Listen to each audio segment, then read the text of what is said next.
அவரையாமா பாக்குறீங்க? அப்பான்ற மரியாதை அவர் மேல எனக்கு ஒரு காலத்துல இருந்துச்சு. இனி ஒரு நாள் அவர் மேல எனக்கு மரியாதை வராது. அவர் பக்கத்துல கூட என்னால போக முடியாது. நீங்க மட்டும் ஆசீர்வாதம் பண்ணுங்க, எனக்கு அது போதும்.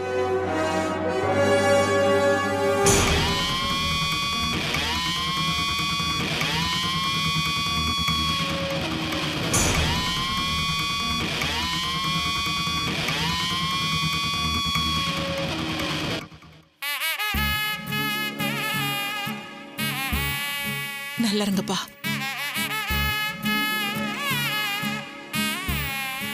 கதிரேசா, அம்மா வந்து ஆசீர்வாதம் பண்ணு. நான் எதுக்குமா நீங்க எல்லாரும் உன்னோட அப்பா நீ ஆசீர்வாதம் பண்ணாம மாப்பிள நீங்க போய் என் காலில் என்ன மாமா, உங்க ஆசீர்வாதம் எனக்கு தேவை மாமா.